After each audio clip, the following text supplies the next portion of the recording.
Chris Mundy, the Lantern showrunner with Damon Lindelof, is known for writing these prestige crime thrillers like Ozark, Bloodline, True Detective, says the series is as much of a buddy cop show as a superhero show, and like any good buddy cop show, Hal and John are opposing forces, like very different personalities that clash with each other. Then he said our show is in a lot of ways about replacement. When should someone step aside, and when is it time for the next person to take the reins? Basically, Jon Stewart eventually taking the reins. I think confirming the idea that Jon Stewart is meant to be the Green Lantern that will eventually be on the future Justice League once it forms out of the Justice Gang. We will probably get into that once we start getting episodes, just because it seems like they're using this series to set him up as a much, much bigger character in the DCU.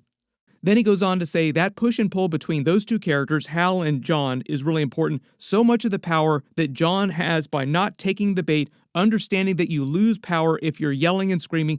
This is what we're trying to convey. He knows that he belongs in the Green Lantern Corps, that is, so he doesn't have to overcompensate. There's a real balance there that's innately inside of Aaron. Talking about Aaron Pierre, who plays Jon Stewart. He's big. He's an intimidating presence, just physically, but there's a softness to him, too, a thoughtfulness. You can't teach that. So he's just talking about Aaron Pierre being an amazing actor. If you've not seen any of his other stuff, he's fantastic. Also, he was supposed to be in one of the versions of Marvel's new Mahershala Ali Blade movie, then got taken out of the movie like he was cut from the movie when they completely changed that script 5 or 6 different times.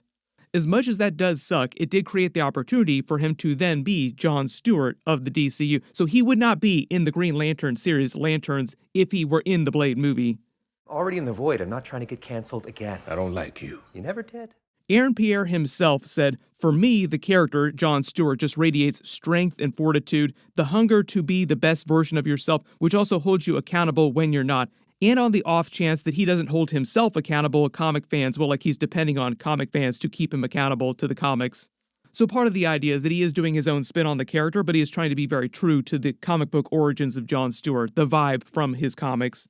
Some of the bigger character beats that it sounds like they're keeping from the comics is that he wanted to become an architect after he left the military, and then that did happen. Like, he came up through the Marines, then eventually he was an architect, and then worked with Ferris Air, and that's how he met Hal Jordan.